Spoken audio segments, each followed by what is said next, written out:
Hey, Billy Dees right here. So glad that you are interested in being a guest on the podcast. We want it to be a good experience for you. And with that being said, we're going to talk about audio. The word podcast gets thrown around a lot these days. A lot of times people do shows on YouTube, Facebook, even LinkedIn, and refer to them as podcasts. And that's fine. Some of these shows have a great reach on those platforms. Podcasts are a part of what I would call the new medium.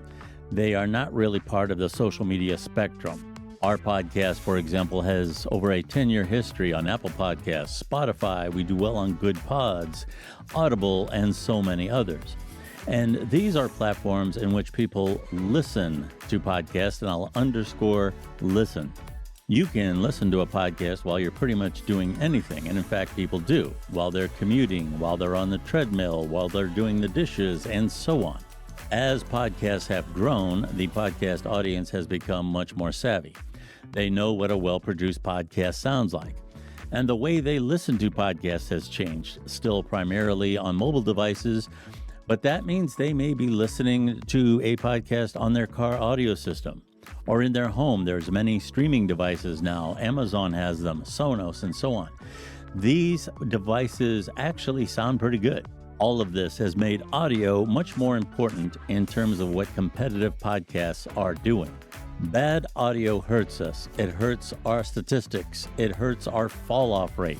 It hurts all of those things. And quite frankly, the guest loses as well, because I don't care if you are selling gold bricks for a quarter.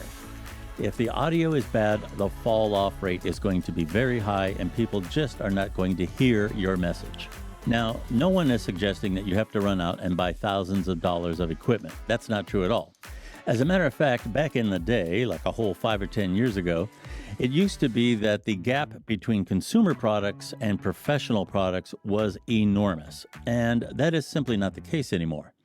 As a matter of fact, if you have ever checked out the Billy Dees podcast on video, you know that I'm not in the usual studio environment, and that is on purpose.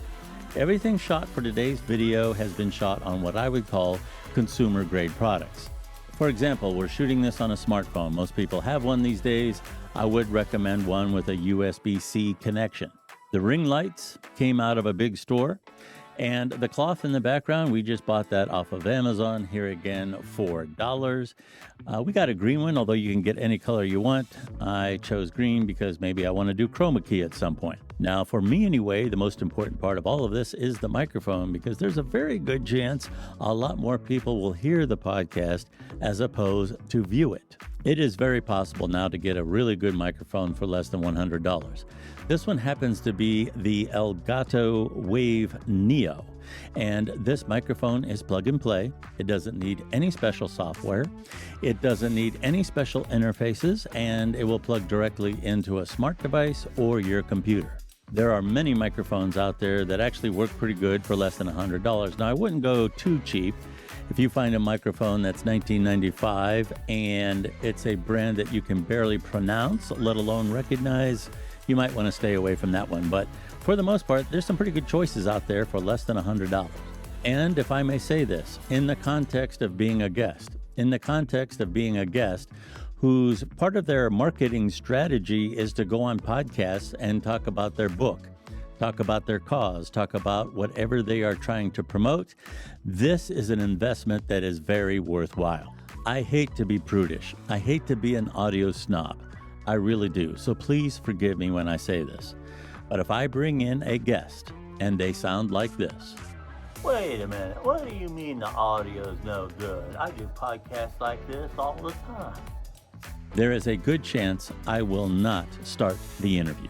Naturally, we want the guest experience to be very good here. Naturally, we want a good sounding podcast. But most importantly, we want the audience to have a good experience checking out the Billy Dees podcast, whether it's informative, entertaining, or a combination of both. If a member of the audience is driving down the road in their new car and their state-of-the-art sound system, and they're listening to the podcast and it sounds like a Teams call, well, that's not so hot. Quite frankly, a bad-sounding podcast wastes everyone's time, mine, the guest, and the audience. As I said, we want the guest experience to be very good here. We want you to sound good. We can implement any number of things to make you sound better, but there has to be a certain level of incoming quality that we can't fix even with AI and some of the other tools that we have. Another alternative would be a headset, one of the ones where there's kind of a stem coming around to the front of your mouth. Those actually work pretty well, and I would recommend a wired one, not a wireless one.